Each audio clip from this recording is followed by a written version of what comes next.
பரிசுத்த ரத்தமே, சுத்திகரித்த பரிசுத்த ரத்தமே. அவருடைய ரத்தம் விலையேற பெற்றது. ஆமென். தொடர்ந்து நாம் தியானித்து கர்த்தருடைய இரத்தத்தின் மேன்மையை புரிந்து கொள்வோம். கர்த்தர் நம்மை ஆசீர்வதிப்பாராக. ஆமென். நம் வேதத்தில் பார்க்கிறோம், ஒரு சில காரியங்களை அப்படியே தியானிக்கலாம். நம் வேதத்தில் பார்க்கிறோம்,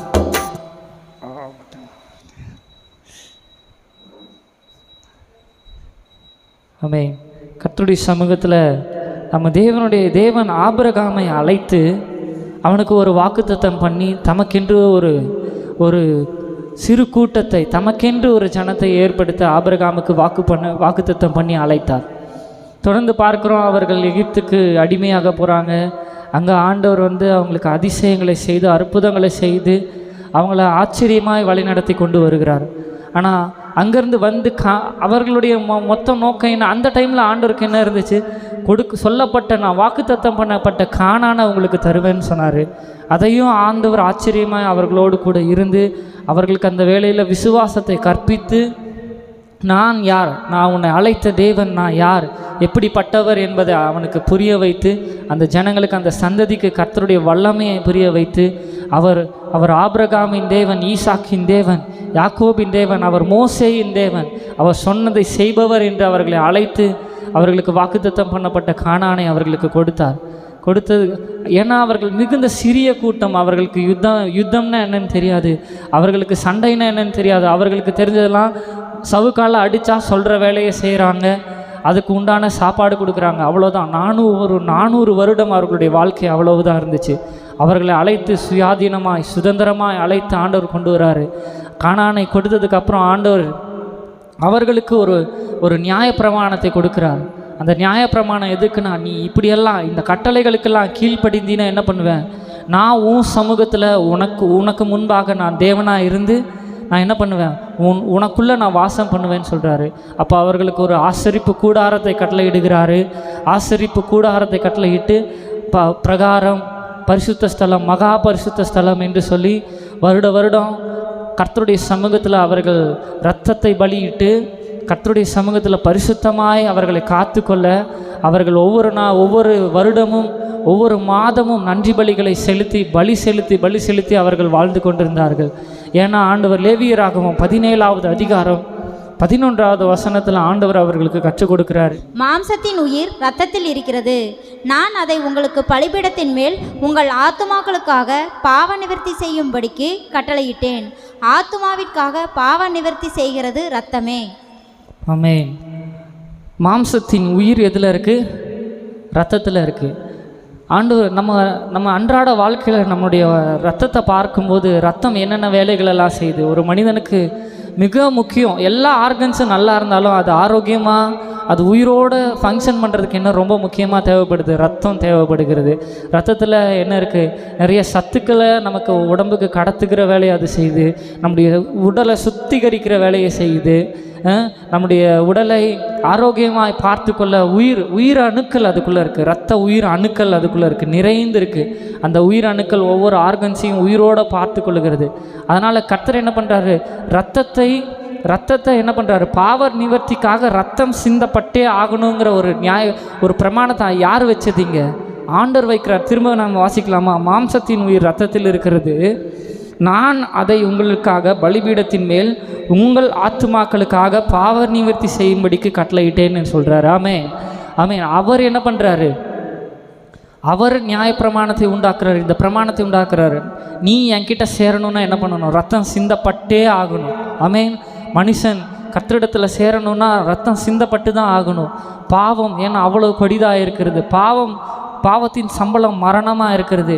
கர்த்தரிடத்தில் ஒருத்தன் சேரணும், கர்த்தருடைய சமூகத்தில் ஆலயத்துக்குள்ளே போகணும், அவருடைய பிரகாரத்தில் அவரிடத்துல கிட்டி சேரணும்னா ஒரு உயிர் கொல்லப்பட்டே ஆகணும். சாலமோனின் காலத்தில் எருசலேம் பேராலயம் கட்டப்பட்ட பொழுது லட்சக்கணக்கான ஆடு மாடுகள் கொல்லப்பட்டுச்சான். லட்சக்கணக்கான ஆடு மாடுகள்னால் அந்த பலிபீடம் எப்படி ரத்த வெள்ளத்தால் நிறைஞ்சிருக்கும். அந்த ஜனங்க ரத்த கவுச்சியில் கர்த்தரை பார்க்கணுன்னா, ஏன்னா அவர்கள் ரத்தத்தில் அந்த அவ்வளோ பலிகள் செலுத்தப்பட்டுச்சு. ஏன்னா கர்த்தர் இந்த பிரமாணத்தை உண்டு பண்ணியிருக்கிறாரு. நான் கர்த்தரிடத்துல சேரணும்னா எனக்கு பதிலாக இன்னொரு உயிர், இன்னொரு ரத்தம் சிந்தப்பட்டே ஆகணும். ஆமென், ஆமென். நான் உங்ககிட்ட ஒரு கேள்வி கேட்குறேன். இந்த உலகத்தில் எது ரொம்ப விலையேற பெற்றதுன்னு நினைக்கிறீங்க? இந்த உலகத்தில் மிகவும் விலையேற பெற்ற ஒன்று என்னது? ஒவ்வொருவருக்கும் ஒவ்வொரு காரியம் இருக்கும். ஒரு சிலருக்கு பொண்ணு வெள்ளி இருக்கும், ஒரு சிலருக்கு நிலம் இருக்கும். அந்த காலத்துலலாம் ஒரு நிலத்துக்காக ஒரு தேசத்து ஜனங்களையே கொன்று ரத்த வெள்ளத்தில் அவர்களை அழிச்சு போட்டுருவாங்க. இன்றைக்கி கூட 2 நாளைக்கு முன்னாடி ஒரு நியூஸ் பார்த்தேன். ஒரு அண்ணன் தம்பிக்குள்ளே சண்டை வந்து அண்ணன் நிலத்துக்காக தம்பியோட குடும்பத்தை அசிங்கமாக பேசி, குடும்பத்தை அவருடைய மனைவி அசிங்கமாக பேசிட்டான்னு அந்த சொத்துக்காக போய் தம்பி அண்ணனை கொன்னுட்டான். இந்த ஒரு மூர்க்கம், அந்த வெறி, நிலப்பற்று இருக்குது. அதனால் அவனுக்கு பாசம் இல்லை. தகாத வார்த்தைகளை பேசும்போது அங்கே ஒரு நிலத்துக்காக சொந்த ரத்தத்தில் அண்ணன் தம்பிங்களே அடித்து கொண்டுக்கிறாங்க. இந்த உலகத்தில் மக்களுக்கு எது பெருசாக இருக்குது? நிலம் பெருசாக இருக்குது, வாழ்வாதாரம் தான் ரொம்ப பெருசாக இருக்குது, பொண்ணு வெள்ளி தான் பெருசாக இருக்குது. ஆனால் இந்த உலகத்தில் விலையேற பெற்றது என்னென்னா, அது கர்த்தர் நமக்கு கொடுத்த ஜீவன், அது உயிர் தான் பெருசாக இருக்குது. ஆமென். இந்த உயிரை காப்பாற்றுவதற்கு, இந்த உயிருக்காக, இந்த ஜீவனை காப்பாற்றுவதற்காக, இந்த ஜீவனை பரிசுத்தப்படுத்துவதற்காக இயேசு கிறிஸ்து விலையேற பெற்ற இரத்தத்தை நமக்காக சிந்தினார் என்று வாசிக்கிறோம். ஆமென். அவர் விலையேற பெற்ற இரத்தத்தை நமக்கு கொடுத்திருக்கிறார். வேதத்தில் பார்க்கிறோம், பொன்னும் வெள்ளியும் கர்த்தருடையது. பொன்னும் வெள்ளியும் யாருடையது? கர்த்தருடையது. இந்த உலகத்தில் நம்முடைய வாழ்க்கையை மீட்க முடியும், நம்மளை காப்பாற்ற முடியும், நம்மளை பாவத்திலேருந்து ரட்சிக்க முடியும் அப்படின்னா கர்த்தருடைய பொக்கிஷம் தானே. அவர் ஏன் நமக்காக இவ்வளவாய் பாடுபட முடியும்?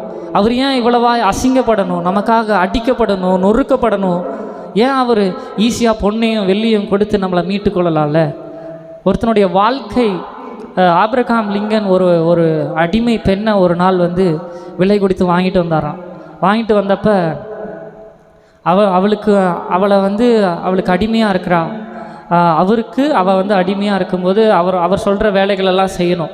அப்போ அவள் மனசில் நான் அடிமை, எனக்கு இவர் அடிமையாக கொண்டு வந்திருக்காருன்னு ரொம்ப வெறுப்பாக அவருக்காக வேலை செஞ்சுக்கிட்டே இருந்தாலாம். ரொம்ப வெறுத்து அவர் சொல்கிற வேலையெல்லாம் செய்கிறா, ஆனால் ரொம்ப வெறுப்பாக இருக்கிறா. ஆனால் இவர் அவளை பணம் கொடுத்து, அந்த காலத்துலலாம் அப்படி தானே, பணம் கொடுத்து அடிமைகளை வாங்கி கொள்வாங்க. அடிமைகளை வாங்கி கொண்டு அவர்களுடைய வேலைகளுக்காக, சொந்த வேலைகளுக்காக, அவங்களுக்கு சுயாதீனம் இல்லை. அந்த அடிமையாய் வாங்கப்பட்டவர்களுக்கு சுயாதீனம் இல்லை, அவங்களுக்குன்னு ஒரு வாழ்க்கை இல்லை. அந்த எஜமானுக்கு கீழே அவர்கள் ஒரு பொருளை போல், ஒரு ஆடு மாடை போல் அவங்க வேலை செய்யணும். அப்படி இருக்கும்போது ஆபிரகாம் லிங்கன் ஒரு நாள் பார்த்து, வெறுப்பு மனங்கசந்து வாழ்க்கையை வெறுத்து நிற்கிறத பார்த்து ஒரு நாள் சொன்ன, நீ இனிமே எனக்கு அடிமையாக இருக்க வேண்டாம், நீ என்ன பண்ணு, நீ விடுதலை ஆகிட்ட, உன் இஷ்டப்படி நீ வாழ்ந்துக்கலாம், நீ போ, எங்கேயாவது போய் வாழ்ந்துக்கோ அப்படின்னு சொன்னார். அப்போ அவள் ரொம்ப அழுது அவரை கட்டி அணைச்சிக்கிட்டு, இந்த அடிமையான வாழ்க்கையை தான் நான் வெறுத்தேன், ஆனால் உங்கள் கூட நீங்கள் ரொம்ப நல்ல மனிதன், நான் அடிமையாக இருந்து உங்களுக்காக வேலை செய்யலை, நான் ஒரு சுயாதீனமான ஒரு பெண்ணாக இருந்து என்ன பண்ணுறேன், உங்களுக்காக நான் வேலை செய்கிறேன் அப்படின்னு ரொம்ப அணைச்சிக்கிட்டாலாம். ஒருத்தருடைய வாழ்க்கையை, ஒருவரை வேலை செய்வதற்காக பொண்ணும் பொருளும் தேவைப்படுகிறது. ஆனால் ஒருத்தருடைய ரத்தத்தில், ஒருத்தருடைய வாழ்க்கையில், ஒரு மனிதனுடைய வாழ்க்கையில் கலந்திருக்கிற ஒரு பாவத்தை தீர்க்க என்ன தேவைப்படலை? பொண்ணும் வெள்ளியும், இந்த நிலமோ, இந்த உலகத்தில் இருக்கிற எதுவும் தேவைப்படலை. தேவைப்படுறது ஒன்று, ரத்தம். அந்த ரத்தத்தினால் மட்டும்தான் நம்மை மீட்க முடியும். பொன்னினாலும் வெள்ளியினாலும் பாவத்தை மறைக்க முடியும். ஒருத்தர் செய்த பாவத்தை காசு கொடுத்து இதை வெளியே சொல்லாதீங்க அப்படின்னு சொல்லலாம். ஆனால் உண்மை என்னைக்காக இருந்தாலும் வெளியே வந்துடும். நம்ம பார்க்குறோம், எத்தனையோ கரப்ஷன்ஸ் பார்க்குறோம். பணத்தை கொடுத்து அந்த தவறை மறைச்சிருவாங்க, நீதியை மறைச்சிருவாங்க, நியாயத்தை வாங்க முடியும். ஆனால் அந்த பாவத்தின் கரையை போக்க முடியாது. அந்த பாவத்தின் வேரை, அந்த பாவத்தின் சம்பளம் மரணம்ங்கிறத தேவன் பார்த்து கொண்டிருக்கிறார். ஆமென். கர்த்தருக்கு முன்பாக பாவ கரையற்றவர்களாய், பரிசுத்தர்களாய் வாழ ஒரு ரத்தம் தேவைப்படுகிறது. அது விலையேற பெற்ற ரத்தம். அது ஏன் விலையேற பெற்றதுன்னா, அது பாவ கரையற்ற ஒரு ரத்தம். ஆமென். அது தேவனால் மட்டும்தான் முடியும். அதற்காக தேவன் நமக்கு அவருடைய குமாரனையை கொடுத்தார். 1 பேதுரு 1:18-19 வாசிக்கலாம். உங்கள் முன்னோர்களால் பாரம்பரியமாய் நீங்கள் அனுசரித்து வந்த வீணான நடத்தை நின்று அழிவுள்ள வஸ்துக்களாகிய வெள்ளியினாலும் பொன்னினாலும் மீட்கப்படாமல் குற்றமில்லாத மாசற்ற ஆட்டுக்குட்டியாகிய கிறிஸ்துவின் விலையேறப்பெற்ற இரத்தத்தினாலே மீட்கப்பட்டீர்கள் என்று அறிந்திருக்கிறீர்களே. ஆமென். பேதுரு அழகாய் சொல்கிறாரு, உங்கள் முன்னோர்கள் பாரம்பரியமாய் வீணாய் அனுசரித்து வந்த நடத்தை நின்று நம்ம எதினால் மீட்கப்பட்டிருக்கிறோம்? அங்கே அழகாக சொல்கிறாரு, பொன்னினாலும் வெள்ளியினாலும் இல்லை. அவர்கள் பொன்னை கொடுத்து வெள்ளியை கொடுத்து தங்களுடைய பாவக்கரைகளை தீர்க்க பார்க்குறாங்க. அவர்கள் என்ன பண்ணுறாங்க? வீணானவைகளை தேடுறாங்க. அவர்கள் வீணான காரியங்களை பின்பற்றி கொண்டிருக்கிறாங்க. ஆனால் தேவன் எதனால் நம்ம மீட்டிருக்கிறாரு? குற்றமில்லாத மாசற்ற ஆட்டுக்குட்டி ஆகிய கிறிஸ்துவின் விலையேற பெற்ற இரத்தத்தினாலே நாம் மீட்கப்பட்டிருக்கிறோம். ஹல்லேலூயா. ஆமென். நாம் மீட்கப்பட்டது இந்த உலகத்தில் நம்ம ஒன்று புரிஞ்சுக்கணும். எனக்கு இந்த உலகத்தில் விலையேற பெற்றது என்னுடைய ஜீவன். ஆமென், ஆமென். அந்த நாட்களிலும் ஒரு நல்ல வாழ்வாதாரம், வாழ்கிறதுக்கு தேவையான இடம், சொத்து, பொருள் ரொம்ப விலையேற பெற்றதாக இருந்துச்சு. அதுக்காக ஜீவனையும் கொடுக்கறதுக்கு தயாராக இருந்தாங்க. இந்த இடத்துல நம்ம பார்க்குறோம், எல்லாவற்றை காட்டிலும் கர்த்தர் என்ன சொல்கிறாரு? ஜீவன் பெரிதாக இருக்கிறது. நம்ம ஒன்று புரிஞ்சுக்கணும். நம்ம ஒன்று சரியாக புரிஞ்சுக்கிட்டா இயேசுவின் விலையேற பெற்ற ரத்தம் நமக்கு விலையேற பெற்றதாய் தெரியும். ஆமென். எல்லாவற்றையும் விட என்னுடைய ஜீவன் பெரிதாக இருக்கிறது. அந்த விலையேற பெற்ற ஜீவனை காப்பாற்ற விலையேற பெற்ற மிகவும் precious blood of Jesus Christ. Amen. கர்த்தருடைய விலையேற பெற்ற ரத்தம் எனக்காய் சிந்தப்பட்டிருக்கிறது. ஆமென். அந்த விலையேற பெற்ற ஜீவனை எது கரைப்படுத்துகிறது? பாவம் கரைப்படுத்துகிறதா இருக்கிறது. யோவான் 8ஆம் அதிகாரம் 32வது வசனத்திலிருந்து வாசிக்கலாம். சத்தியத்தையும் அறிவீர்கள், சத்தியம் உங்களை விடுதலையாக்கும் என்றார். அவர்கள் அவருக்கு பிரதியுத்தரமாக, நாங்கள் ஆபிரகாமின் சந்ததியாய் இருக்கிறோம். நாங்கள் ஒரு காலம் ஒருவனுக்கும் அடிமைகளாய் இருக்கவில்லை. விடுதலையாவீர்கள் என்று நீர் எப்படி சொல்லுகிறீர் என்றார்கள். இந்த வசனத்தில் பார்க்குறோம், ஆண்டவர் அவர்களுக்கு சத்தியத்தை அறிவித்து கொண்டிருக்கிறாரு. அவருடைய அதுக்கு மேலே வாசிக்கும் போது அவர் பேசுகிற வார்த்தைகளை விசுவாசித்து, அவருடைய வார்த்தைகள் மேலே விசுவாசம் கொண்டவர்களாய் ஒரு சிலர் அவருடைய வார்த்தைகளை விசுவாசித்து கேட்டுக்கொண்டிருக்கிறாங்க.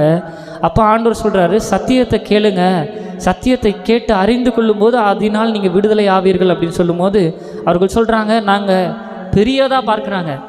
அதுதான் பேதுரு சொல்கிறது போல், உங்கள் முன்னோர்களின் நடத்தியான பாரம்பரியமான நடத்தியினின்று நீங்கள் எதனால்? தேவனுடைய விலையேற பெற்ற இரத்தத்தினால மீட்கப்பட்டிருக்கிறோம். அவர்கள் சொல்கிறாங்க, நாங்கள் ஆபிரகாமின் பிள்ளைகள், நாங்கள் வாக்குத்தத்தம் பண்ணப்பட்டவர்களுடைய பிள்ளைகள், நாங்கள் ஈசாக்கின் சந்ததியார், நாங்கள் யாருக்கு இது நாள் வரைக்கும் அடிமையாக இருந்ததில்லை, நாங்கள் யாரும் எங்களை விடுதலை ஆக்கணும்னு அவசியம் இல்லை, நாங்கள் என்ன பண்ணுறோம்? ஆல்ரெடி விடுதலையாக தான் இருக்கோம் அப்படின்னு சொல்கிறாங்க. அப்போ ஆண்டவர் உள்ளான அர்த்தத்தை சொல்கிறாரு.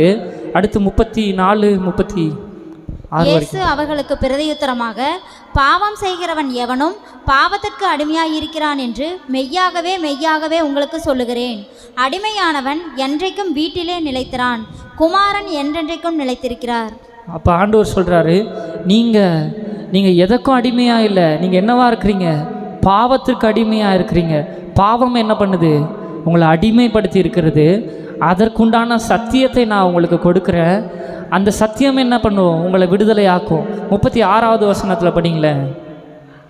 ஆகையால் குமாரன் உங்களை விடுதலையாக்கினால் மெய்யாகவே விடுதலையாவீர்கள். ஆமென். அந்த இடத்துல சொல்கிறாரு, பாவம் செய்கிறவன் என்னவன்?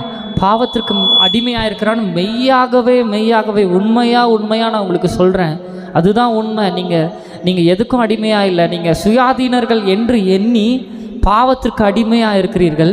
அந்த பாவத்திலிருந்து நான் உங்களை விடுதலை ஆக்குறேன். குமாரன் விடுதலை ஆக்கினால் மெய்யாகவே விடுதலை ஆவீர்கள் என்று சொல்லப்படுகிறது. ஆமென், ஆமென். இந்த பாவம் நமக்கு என்ன பண்ணுது? பாவம் செய்கிறவர்கள் அதுக்கு எப்படி அடிமையாக இருக்காங்கன்னா, ஒரு பாவத்தை செய்ய விரும்புகிறவன் தனிமையாக இருக்க விரும்புகிறாங்க. பாவத்தை செய்ய நினைக்கிறவங்க சுயாதீனர்கள் என்று நினைக்கிறாங்க. இந்த உலகம் என்ன சொல்லுது? ஒரு பாவத்துக்கும் அடிமையாக இல்லைன்னா எல்லாத்துக்கும் ஒரு டீடோட்டலர், ஒரு தப்பும் செய்யாமல் நான் வாழ்ந்துட்டுருக்கேன் அப்படின்னு பார்க்குறவனை இந்த உலகம் என்ன சொல்லுது? கேவலமாக பார்க்குது. எல்லா தவறுகளையும் விடுதலையாக செய்கிறவனை என்ன பண்ணுது?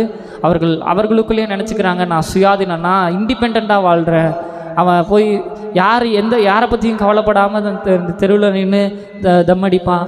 அவன் பாட்டுக்கு அவனை பற்றி கவலைப்படல, அவன் குடும்பத்தை பற்றி கவலைப்படல. நான் சுயாதீனன், யாரும் என்னை கேள்வி கேட்க முடியாதுன்னு உரிமையாக போய் என்ன பண்ணுறான், குடிக்கிறான், கஞ்சா அடிக்கிறாங்க.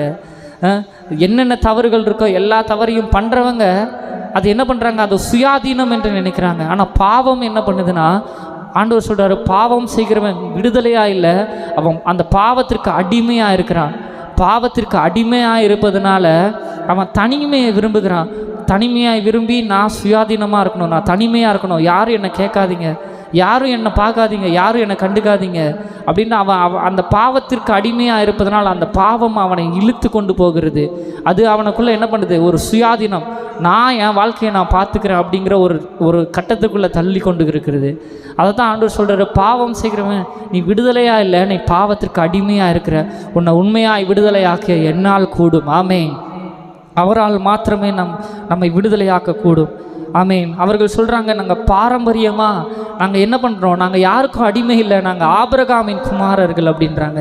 இந்த உலகத்தில் இந்த தமிழ்நாட்டில் கூட நம்ம இப்போது அதிகமாக இல்லை, முன்னாடிலாம் அந்த சனாதானம், ஒரு சில பாரம்பரியமானவர்கள் என்ன தவறு செஞ்சாலும் அவர்கள் தேவர்களுக்கு சமானமாக கருதப்பட்டாங்க. அவங்க தான் அந்த பிரகாரம் கோயில்களுக்குள்ளே போகணும், அவங்க தான் மட்டும்தான் அவங்க சுப்ரீமாக இருப்பாங்க, அவங்க எல்லாருக்கும் பெரியவர்களாக இருப்பாங்க, ஆனால் அவங்க மட்டும்தான் எல்லா தவறுகளையும் செய்வாங்க. அப்படிப்பட்ட ஜனங்களாக ஒரு சிலர் வாழ்ந்து கொண்டிருக்கிறாங்க. அதாவது ஆண்டவர் சொல்கிறாரு, நீ பெரியவன் சிறியவனுங்கிறனால என்ன பண்ண முடியாது, நீ பாரம்பரியமாக உன்னோட ஃபேமிலி பேக்ரவுண்ட்னால உன்னோட பாவத்தை கழுவி விட முடியாது. யாருடைய ரத்தமோ, எந்த ஆட்டோடைய ரத்தமோ கோழியின் ரத்தமோ உங்களை விடுதலையாக்க முடியாது. எல்லாரும் பாவம் செய்து ஏகமாய் கெட்டு போயிருக்கிறோம். ஆமேன். எல்லாரும் பாவம் செய்தார்கள் என்று வேதம் சொல்லுகிறது. ஒரு குறிப்பிட்ட ஜனங்க மட்டும் இல்லை, ஒரு குறிப்பிட்ட ஜனங்க பரிசுத்தவான்கள் இல்லை, எல்லாரும் பாவம் செய்திருக்கிறோம். எல்லாரையும் பாவம் செய்தவர்களாய் தேவனை விட்டு பிரித்திருக்கிற இந்த பாவம். ஆமேன். தேவனுக்கு முன்பாக எல்லாரும் பாவிகளாக இருக்கிறோம். அதுதான் ஆண்டவர் சொல்கிறாரு, இந்த கலாச்சாரமோ இந்த குடும்ப பேக்ரவுண்டோ நான் எந்த சந்ததியில் பிறந்தங்கிறதோ என்னை பரிசுத்தமாக்காது. இயேசுவின் ரத்தம் மட்டுமே நம்மளை பரிசுத்தமாய் காத்துக்கொள்ளாது போதுமானதாக இருக்கிறது. ஆமேன். அதுதான் ஆண்டவர் சொல்கிறாரு. அடுத்த அந்த வசனத்தில் பார்த்தோம், குமாரன் விடுதலையாக்கினால் மாத்திரமே மெய்யாகவே விடுதலை ஆகுவோம். ஆமேன். மெய்யாகவே நம்ம அடிமையாய்ப்பட்டிருக்கிறோம் பாவத்துக்கு. எதனால் மெய்யாக விடுதலையாக முடியும், குமாரன் நிமித்தமாக விடுதலையாக முடியும் என்று வாசிக்கிறோம். ஆமேன். பேதுரு அழகாக சொல்கிறார், அதை தான் விலையேற பெற்ற இரத்தத்தினால் நம்ம மீட்கப்பட்டிருக்கிறோம். எதனால் மீட்கப்பட்டிருக்கிறோம், அவருடைய விலையேற பெற்ற இரத்தம் என்னை மீட்டு கொண்டிருக்கிறது. சீமோன் பேதுரு சொல்கிறாரு, யோவான் 1:29 வாசிக்கிறோம், இதோ இயேசுவை பார்த்து சொல்கிறாரு, இயேசுவால் மாத்திரமே இதோ உலகத்தின் பாவத்தை சுமந்து தீர்க்கிற தேவ ஆட்டுக்குட்டி எனக்கு முன்னே வந்து கொண்டிருக்கிறார்னு சொல்கிறார். ஆமேன். ஆமேன். அந்த வசனத்தை படிங்க, முழுசாக படிங்க. மறுநாளிலே யோவான் இயேசுவை தன்னிடத்தில் வர கண்டு, இதோ உலகத்தின் பாவத்தை சுமந்து தீர்க்கிற தேவ ஆட்டுக்குட்டி, எனக்கு பின் ஒருவர் வருகிறார், அவர் எனக்கு முன்னிருந்தபடியால் என்னிலும் மேன்மையுள்ளவர் என்று நான் சொன்னேனே, அவர் இவர்தான். ஆமேன். பேதுரு இயேசுவுக்கு முன்பாக வழிகாட்டியாக பிறக்கப்பட்ட தீர்க்கதரிசி. அவர் சொல்கிறாரு, நான் உங்களுக்கு முன்னாடியே தீர்க்க தரிசனம் உரைத்தேனே, அவர் இவர் தான். அவருக்கு நேம் என்ன சொல்கிறாரு, அவருடைய பேர் என்னவா சொல்கிறாரு, உலகத்தின் பாவங்களை சுமந்து தீர்க்கிற தேவ ஆட்டுக்குட்டி இவர் தான். ஆமேன். அவருடைய நாமம் என்ன, எனக்குள்ளே இருக்கிற பாவத்தை சுமந்து தீர்க்கிற தேவ ஆட்டுக்குட்டி அவராக இருக்கிறார். ஆமேன். அவரால் நான் மீட்கப்பட்டிருக்கிறேன். அடுத்த வசனம் 1 யோவான் 1:7 வாசிக்கிறோம், அவருடைய குமாரனாகிய இயேசு கிறிஸ்துவின் இரத்தம் சகல பாவங்களையும் நீக்கி நம்மை சுத்திகரிக்கிறது. ஆமேன். அது 1:2 இல்லை, என்ன பண்ணுது, லேவியராகமத்தில் வாசிக்கிறோம், ரத்தம் என்ன பண்ணும், உங்களுக்கு மாம்சத்தின் உயிர் ரத்தத்தில் இருக்கிறது, நான் அதை உங்களுக்கு பலிபீடத்தின் மேல் உங்களுக்கு ஆத்துமாக்களுக்காக பாவ நிவர்த்தி செய்யும்படிக்கு கட்டளையிட்டேன். அந்த ரத்தம் என்ன பண்ணுதான், அந்த நியாயப்பிரமாணத்தின் ரத்தம் எல்லாவற்றையும் சுத்திகரிக்கிறது. எபிரேயர் 9:22 வாசிங்க. எபிரேயர் 9:22. நியாயப்பிரமாணத்தின்படி கொஞ்சம் குறிய எல்லாம் இரத்தத்தினாலே சுத்திகரிக்கப்படும், இரத்தம் சிந்துதல் இல்லாமல் மன்னிப்பு உண்டாகாது. ஹல்லேலூயா. ஆமேன். நியாயப்பிரமாணத்தின்படி, கர்த்தர் உண்டாக்கின பிரமாணத்தின்படி ரத்தம் சிந்துதல் இல்லாமல் எதுவுமே இல்லை. ரத்தம் என்ன பண்ணுது? கொஞ்சம் குறைய, உங்களோட கொஞ்சம் குறைய எல்லா பாவத்தையும் என்ன பண்ணுது? ரத்தம் சுத்திகரிக்கிறது. நியாயப்பிரமாணத்தின்படி கொஞ்சம் குறைய ரத்தத்தினாலே எல்லாம் சுத்திகரிக்கப்படுகிறது. ஆமென். எல்லா பாவமும் நம்ம பிறந்ததுலேருந்து இப்போ வரைக்கும் நம்ம பெரிய பாவம்னு நினச்சாலும் சின்ன பாவம்னு நினச்சாலும் நம்ம கொடியதாக எது நினச்சாலும் அதை ரத்தம் என்ன பண்ணுது? சுத்திகரிக்கிறது. ரத்தம் சிந்துதல் இல்லாமல் பாவ மன்னிப்பு இல்லை. அதே மாதிரி யோவான் 1:7 அழகாக சொல்கிறாரு, குமாரனாகி இயேசு கிறிஸ்துவின் ரத்தம் சகல பாவங்களையும் நீக்கி நம்மை சுத்திகரிக்கிறது. ஆமென். இந்த உலகத்தில் விலையேற பெற்ற ரத்தமாய் அது நமக்காக சிந்தப்பட்டு என்ன பண்ணுது? எல்லா பாவங்களையும் நமக்கு சுத்திகரிக்கிறது. எந்த குற்ற உணர்வோடு நீங்கள் எந்த இடத்துல உட்காந்துருந்தாலும், ஆண்டவரே நான் தகுதியே இல்லைன்னு நினச்சாலும், உங்கள் பாவத்தை சுத்திகரிக்க, உங்கள் பாவத்தின் மீறுதல்களை நீக்கி நம்மை பரிசுத்தர்களாய் மாற்ற அவருடைய ரத்தம் போதுமானதாக இருக்கிறது. அதனாலே பரிசுத்தருடைய ரத்தம் வார்த்தை மாம்சமாகி அந்த மாம்சம் நமக்காக உருக்குலைந்து, அந்த மாம்சம் நமக்காக அடிக்கப்பட்டு நொறுக்கப்பட்டு நம்முடைய மீறுதல்களை, நம்முடைய அக்கிரமங்களை அவர் மேல் சுமத்தி அவர் அடிக்கப்பட்டார். இயேசு சிலுவையில் தொங்கும் போது அவர் என்ன பண்ணப்பட்டாரா? 39 சவுக்கடிகளை பெற்றாராம். ஒரு அடியில் 3 சவுக்கு இருக்கும். அந்த 3லேயும் 3 முள்ளுகள் இருக்குமா. அப்போது ஒரு அடி அடிக்கும்போது அந்த 9 முள்ளுகளும் என்ன பண்ணுமா? அப்படி சதையை பிச்சுட்டு வருமா. அப்போது 9 அடிகள் 39 தடவை அப்படி அடிக்கப்பட்டாராம். ஒரு அடி அடிக்கப்படும் போது 100 கிராம் சதை பிச்சுட்டு வருமா. ஒரு அடி அடிக்கப்படும் போது 100 கிராம் சதை. அப்போது அவர் என்ன பண்ணப்பட்டாரா? அவர் அடிக்கப்படும் பொழுது கிட்டத்தட்ட அவருடைய சரீரத்திலிருந்து 3.5 கிலோ சதை பிக்கப்பட்டு அடிக்கப்பட்டு பிக்கப்பட்டுச்சான். இப்போ யோசிச்சு பாருங்களேன், அவ்வளவு பாவம். அவரை பார்க்கிறவர்கள் என்ன சொன்னாங்களாம்? இவர் என்ன பாவம் செய்தாரோ அப்படின்னா, ஒரு சரீரத்திலேருந்து இந்த பக்கத்திலேருந்து முழுவதும் முன்பும் பின்பும் ஒரு சதையே இல்லை. அவருடைய தோள்கள் முழுவதும் பிக்கப்பட்டு 4 கிலோ வரைக்கும் என்ன பண்ணுது? அவருடைய சதையிலேருந்து சதை பிக்கப்பட்டு தோல் பிக்கப்பட்டு நிற்கிறாரு. அப்போ அவரை பார்த்து சொல்கிறாங்க, என் சிலுவையில் அறையப்பட்டவர்களுக்கு அடையாளமே இவன் பாவி என்பதற்கு அடையாளமாய் சிலுவையில் அவரை அறையிறாங்க. அப்போது இவர் அதிலும் மேலாய் கொடூரமாய் அடிக்கப்பட்டு தொங்கப்பட்டிருக்கிறாரு. அப்போ பார்க்குறவங்க கேட்குறாங்க, இவர் என்ன பாவம் செய்தார்? இவர் என்ன பாவம் செய்தாரோ பாவம் இப்படி அடிக்கப்பட்டு தொங்குறாரு? கோரமாக இருக்கிறது, அசிங்கமாக அப்படியே ஒரு மாம்சத்தை, ஒரு ஆட்டை உரித்து தோலை உரித்து தொங்க விட்ட மாதிரி அப்படி தொங்குறாரு. அப்போது ரத்தம் வலிக்கிறது, சதையே இல்லை அவர்கிட்ட. அப்போது ஒரு ஊழியக்காரர், ஒரு வேத பண்டிதர் சொல்கிறாரு, இயேசு சிலுவையில் தொங்கும் போது அவருடைய உருவம் அவர் அலங்கோலமாக இருந்தார். அவர் எப்படிப்பட்டவராக இருந்தார்னா, ஆனா பெண்ணாங்கிறதே தெரியாமல் இருந்தாராம். வேதம் அவரை கனப்படுத்தி பேசுகிறது. ஆனால் பார்க்கறதுக்கு எப்படி இருந்தாராம்? நம்ம எல்லாருக்காகவும் மரித்த தேவன் எப்படி இருந்தாராம்? அவரை ஃபைன் பண்ணவே முடியல. அவருடைய அழகை பார்க்கவே முடியல. அவர் இப்படிப்பட்டவர், அவர் யார் என்று பார்க்க முடியல. அவருடைய முகங்கள் பிக்கப்பட்டிருக்கிறது, அவருடைய சதை பிக்கப்பட்டிருக்கிறது. அவருடைய உறுப்பு உடம்பே என்ன பண்ணுதான்? அது ஆனா பெண்ணானே ஃபைன் பண்ண முடியலையா? அப்படியா அவருடைய உடல் பிக்கப்பட்டு அவருடைய கடைசி சொட்டு ரத்தம் வரைக்கும் நமக்காக சிந்தப்பட்டது என்று வாசிக்கிறோம். ஆமென். அவ்வளவாய் தேவன் நமக்காக அடிக்கப்பட்டு, அவ்வளவாய் விலைக்கிரியம் செலுத்தப்பட்டு நாம் மீட்கப்பட்டிருக்கிறோம். ஆமென். அப்போது இந்த உலகத்தில் நம்ம எதற்காக ஓடிக்கொண்டிருக்கிறோம்? எதை பெருசாக பார்க்குறோம்? எதை நம்ம உலகத்தில் பெருசாக பார்க்குறோம்? எதுவுமே இல்லை. இந்த ஜீவனுக்கு ஏதுவாய் இன்மைக்கு மாத்திரம் இல்லை, மறுமைக்கும் எனக்கு ஆசீர்வாதமாய் மாற்ற, என்னுடைய ஜீவனை மீட்டுக்கொள்ள எனக்காய் சிந்தப்பட்ட இந்த விலையேற பெற்ற இயேசுவின் ரத்தம் மிகவும் விலையேற பெற்றதாக இருக்கிறது. அது ப்ரீசியஸ், அது ப்ரைஸ்லெஸ். அதுக்கு ஒரு விலையை நிர்ணயிக்கவே முடியாது. ஏன்னா பொன்னும் வெள்ளியும் கர்த்தருடையது. அந்த வெள்ளியை அவர் எப்படி வேணால் செலுத்தியிருக்கலாம். இந்த உலகத்தையே அவருக்கு எடையாய், அவருடைய இரத்தத்திற்கு எடையாய் கொடுத்தாலும், இந்த உலகத்தில் இருக்கிற எல்லா ஐஸ்வர்யத்தையும் கொடுத்தாலும் அவருடைய விலையேற பெற்ற இரத்தத்திற்கு அது ஈடாகாது. ஏன்னா அது ஜீவனுக்கு ஏதுவாக இருக்கிறது. ஆமென். எவ்வளோ பொண்ணு கொடுத்தாலும் இந்த உலகத்தில் ஒரு மனிதனால் ஒரு உயிரை உருவாக்கி தர முடியாது. அது ஜீவனுள்ள ரெண்டு உயிர்கள் இணைகிறதுனால ஒரு உயிர் உண்டாகிறது. ஆமென். கர்த்தருடைய வார்த்தையினால் அந்த உயிர் உண்டாகிறது. ஒரு மரித்து போன உயிரை எவ்வளோ விலையேற பெற்ற பொருட்களை கொடுத்தாலும் அதை கொண்டு வர முடியாது. ஏன்னா அது கர்த்தருடைய வார்த்தையினால் ஜீவனினால் உண்டானது. ஆமென். அந்த ஜீவன், அந்த விலையேற பெற்ற ஜீவனை காப்பாற்ற ஜீவனுள்ள இரத்தம், பரிசுத்தமுள்ள இரத்தம் நமக்காக சிந்தப்பட்டிருக்கிறது. ஆமென்.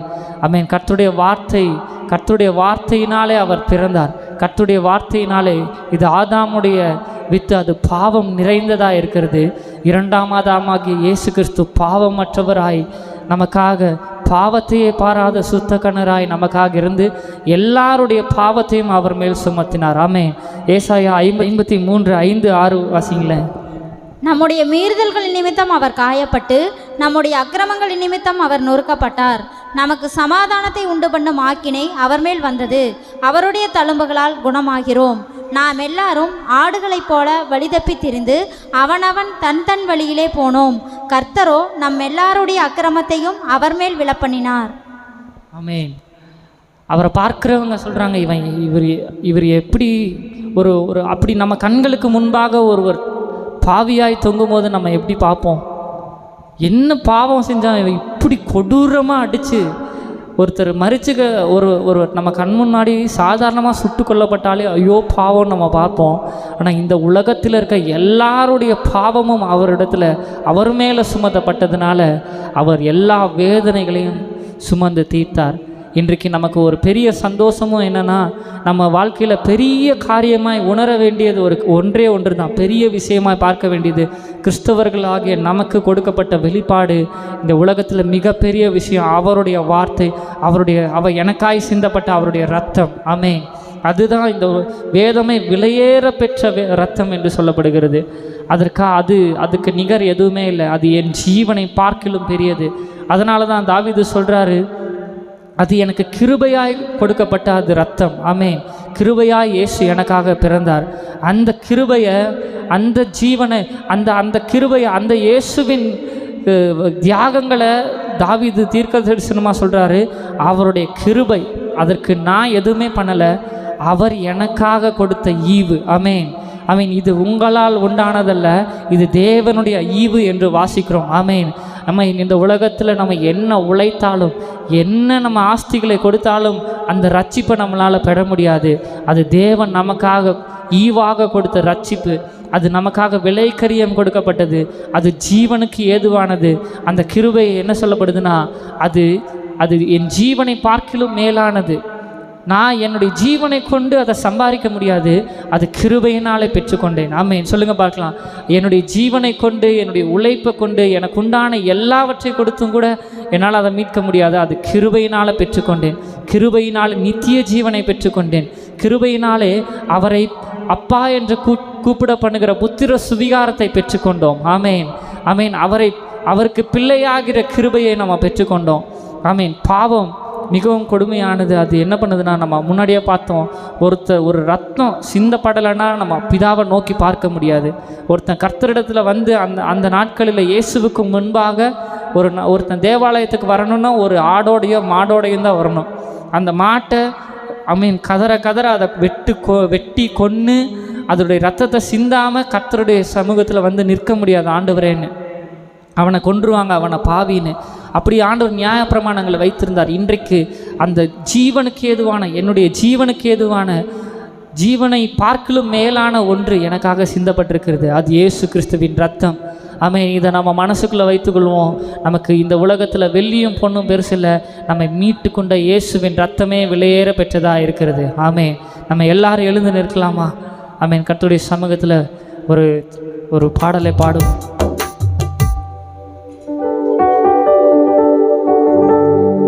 ஜீவனை பார்க்கிலும் பெரியதே, பரமனின் ஈவினில் சிறந்ததே, எனக்கு அது இலவசமானதே, தேவ கிருபையே. ஜீவனை பார்க்கிலும் பெரியதே, பரமனின் ஈவினில் சிறந்ததே, எனக்கு அது இலவசமானதே, என் தேவ கிருபையே. அதுதான் கிருபை, அதுதான் கிருபை நான் நினைத்ததிலும் உயர்த்தி வைத்ததே. சொல்லுங்க பார்க்கலாம்.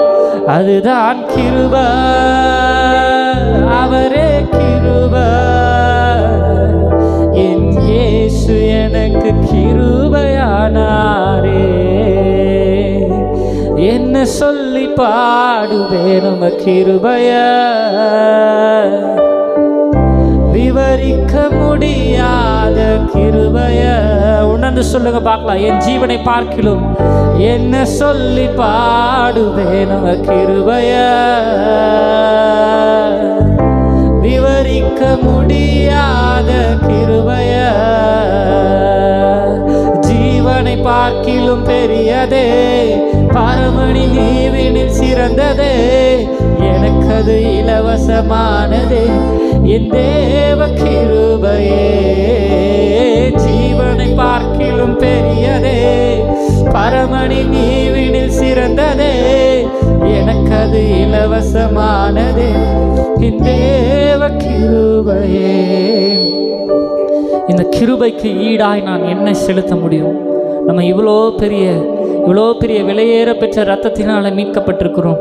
இதற்கு ஈடாய் நான் என்ன செலுத்த முடியும்? அவரிடத்தில் ஒப்பு கொடுப்பீங்களா? ஆண்டவரே, நான் என்னையே தருகிறேன் ஆண்டவரே. அப்பா, என்னை பரிசுத்தமாய் வாழ என்னை ஒப்பு கொடுக்குற ஆண்டவரே. வேதம் சொல்லுகிறது, நம்ம செய்ய வேண்டியதெல்லாம் ஒன்றே ஒன்று தான். அவருடைய இரத்தத்தினால் பரிசுத்தமாக்கப்பட்ட நாம் அவர் பரிசுத்தமாக இருப்பதினால நீங்களும் பரிசுத்தராக இருக்கிறீர்கள் என்று வாசிக்கிறோம். அவர் பரிசுத்தரா ஆகையால் நீங்களும் பரிசுத்தராக இருக்கிறீர்கள் என்று வாசிக்கிறோமே. ஆமென். பரிசுத்தமுள்ள ஜீவியம் எனக்குள்ள வரட்டும் ஆண்டவரே. உம்முடைய இரத்தத்தினால் கழுவப்பட்ட நான், இது பாவத்திற்காக எனக்கு கொடுக்கப்பட்ட லைசன்ஸ் இல்லை ஆண்டவரே. நான் பரிசுத்தமாய் வாழ்ந்து தேவனுக்கு முன்பாக நான் நிற்க நீர் எனக்காக கொடுத்த விலைக்கிரியம் இது. உம்முடைய இரத்தத்தை ஆண்டவரே அப்பா எனக்குள்ள வைத்திருக்கிறீங்க. உம்முடைய இரத்தத்தை பானம் பண்ணும்படி, உம்முடைய இரத்தத்தை விலையேற பெற்ற இரத்தத்தினாலே நான் சுத்திகரிக்கப்படும்படி எனக்கு நீங்கள் சிந்தின உம்முடைய இரத்தத்தை நாங்கள் நினைவு கூறுகிறோம் ஆண்டவரே. இந்த நாட்களில் உம்முடைய இரத்தத்தின் மேன்மையை நாங்கள் பிடித்து கொள்ளுகிறோம் ஆண்டவரே. உம்முடைய இரத்தத்தினாலே ஆண்டவரே நாங்கள் மீட்கப்பட்டிருக்கிறோம். உம்முடைய இரத்தத்தினாலே நாங்கள் கழுவப்பட்டிருக்கிறோம். உம்முடைய இரத்தத்தினாலே உம்மை அப்பான்னு கூப்பிடுகிற பண்ணுகிற புத்திர சுவிகாரத்தை பெற்றிருக்கிறோம். அவருடைய பிள்ளைகள் ஆகும்படியாய் கிருபை பெற்றிருக்கிறோம் ஆண்டவரே. அப்பா, நீர் எங்கள் தகப்பனா இருக்கிறீங்க. கிறிஸ்துவின் மூலமாய் ஆண்டவரே கிறிஸ்துவுக்குண்டான எல்லா ஆசீர்வாதங்களையும் எங்கள் மேலே வைத்திருக்கிறீங்க ஆண்டவரே. அப்பா, இதன் மூலமாய் நாங்கள் நன்றியுள்ள ஜீவியத்தை தேவனுக்கு முன்பாக வாழ எங்களை அர்ப்பணிக்கிறோம் என்று சொல்லலாமா ஆண்டவரே? இந்த ஆண்டவரே பெற்ற இரத்தத்திற்கு நன்றியுள்ளவர்களாய் ஒவ்வொரு நாளும் என்னுடைய பேச்சில் உம்முடைய நாமத்திற்கு மகிமை உண்டாகத்தக்கதாய் ஆண்டவரே, என்னுடைய கிரியைகளில் உம்முடைய நாமத்திற்கு மகிமை உண்டாகத்தக்கதாய் ஆண்டவரே, என்னுடைய செய்கைகளில் என்னுடைய நடக்கையில் இயேசுவின் நாமத்தை வெளிப்படுத்தத்தக்கதாய் இயேசுவின் இரத்தத்திற்கு நன்றியுள்ளவனாய் இயேசுவின் இரத்தத்திற்கு ஆண்டவரே உம்மை அப்பான்னு கூப்பிடுகிற பண்ணுகிற புத்திர சுவிகாரத்தை பெற்ற நான் உம்முடைய மகனுக்கு ஏதுவான மகிமையோடு பரிசுத்தத்தோடு நான் வாழ என்னை அர்ப்பணிக்கிற ஆண்டவரே. அந்த இரத்தத்தின் வெளிப்பாடு என்னை உமக்கென்று பரிசுத்தமாய் என்னை மாற்றட்டும் என்று ஜெபிக்கிற ஆண்டவரே. இதுவரை துணிகரமாய் கிறிஸ்துவின் கிருபையை துணிகரமாய் ஆண்டவரே அப்பா வீணாய் நான் பயன்படுத்தி கொண்டிருந்தால் இனி இதற்கு ஏதுவான இந்த விலையேற பெற்ற இரத்தத்திற்கு ஈடாய் என்னை பரிசுத்தமாய் வாழ என்னை அர்ப்பணிக்கிற ஆண்டவரே. அப்பா, இனி சபைக்கு நான் தாமதமாய் வரமாட்டேன் ஆண்டவரே. நீ உம்மை ஆராதிப்பதில் நான் ஆண்டவரே நிர்விசாரமாக இருக்க மாட்டேன் ஆண்டவரே. அப்பா, கர்த்தருக்கு கொடுப்பதில் உண்மையாக இருப்பேன். இந்த விலையேற பெற்ற இரத்தத்திற்கு ஈடாய் ஒவ்வொரு காரியத்திலும் தேவனுக்கு பரிசுத்தமாய் வாழ்வதை ஆண்டவரே அப்பா நான் என்னுடைய மூச்சாய் நான் வைத்துக் கொள்ளுவேன் ஆண்டவரே. அப்பா, உம்முடைய சமூகத்தில் என்னை தாழ்த்துகிறோம். எங்கள் ஒவ்வொருவரும் எங்கள் சபையை ஒப்பு கொடுக்கிறோம் ஆண்டவரே. தேவனுடைய பரிசுத்த இரத்தம் அது விலையேற பெற்ற இரத்தத்தினால் மீட்கப்பட்டவர்களாய் நாங்கள் இந்த இடத்துல நாங்கள் உங்களுடைய சமூகத்தில் நாங்கள் நிற்கிறோம். இந்த வெளிப்பாட்டிற்காக இந்த ஆண்டவரே என்னுடைய ஜீவன் எனக்கு மேலானது என்றால் அதை பார்க்கலும் நீர் கொடுத்து என்னை மீட்டு கொண்ட உங்களுடைய ரத்தம் மேலானது என்பதை நாங்கள் புரிந்து கொள்ள எங்களுக்கு உதவி செய்யுங்கப்பா. அவரை சொல்லுங்க பார்க்கலாம். அதுதான் கிருபை, அதுதான் கிருபை, நான் நினைத்ததிலும் உயர்த்தி வைத்ததே.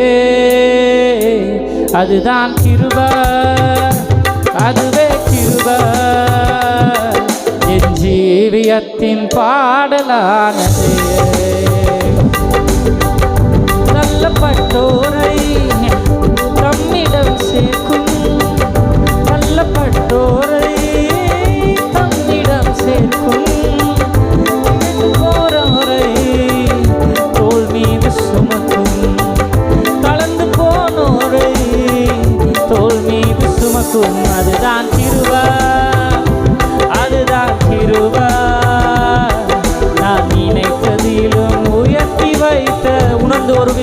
பாடலாமா? அதுதான் கிருபை. உங்க சத்தம் மட்டும் கேட்கட்டும்.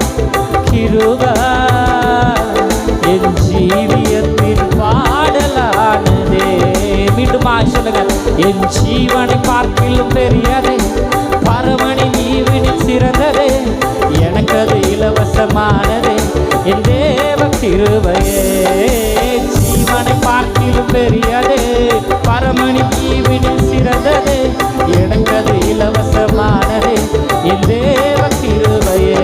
அதுதான் கிருபை, அதுதான் கிருபை, நான் நினைத்ததிலும் உயர்த்தி வைத்ததே.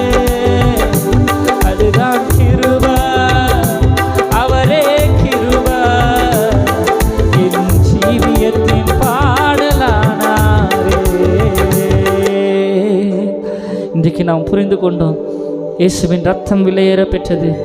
அவர் நமக்காய் நம்மேல் வைத்த கிருபை விலையேற பெற்றது. அது ஜீவனை பார்க்கிலும் பெரியது.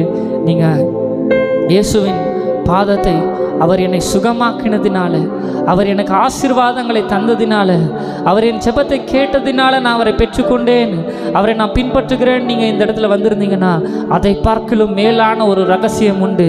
அவர் உங்களுக்காக எனக்காக சிந்தின ரத்தம் விலையேற பெற்றது. அது உங்கள் ஜீவனை பார்க்கிலும், நீங்கள் பெற்றுக்கொண்ட நன்மையை பார்க்கிலும், நீங்கள் பெற்றுக்கொண்ட சுகத்தை பார்க்கிலும் அது மேலானது. அது இம்மையில் மாத்திரமல்ல, மறுமையிலும் நம்மை ஜீவனோடு நித்திய ஜீவனோடு பாதுகாக்க, அது நமக்காய் நம்மை கர்த்தரிடத்தில் சேர்த்து கொள்ள அவர் நம்மையில் வைத்த கிருபையின் அடையாளமாக இருக்கிறது. அதுவே விலையேற பெற்ற இயேசு கிறிஸ்துவின் ரத்தம். சகல பாவங்களையும் நம்மை சுத்திகரித்த அவருடைய ரத்தம் நமக்குள்ளாக இருக்கிறது. அது நமக்கு போதுமானதாக இருக்கிறது. கர்த்தர் நம்மை ஆசீர்வதிப்பாராக. இந்த சுவிசேஷத்திற்கு நம்மை ஒப்பு கொடுக்கும், இந்த ரட்சிப்பிற்காக நம்முடைய வாழ்க்கையை ஒப்பு கொடுக்கும். கர்த்தர் நம்மை ஆசீர்வதித்து நம்மை காக்க, நம்முடைய ஜீவனை காத்து அதை கடைசி பரியந்தம் நம்மை பாதுகாத்து வழி நடத்த அவர் போதுமானதாக இருக்கிறார். அவரே போதுமானவர், அவரே சிறந்தவர், அவர் உண்மையுள்ளவர்.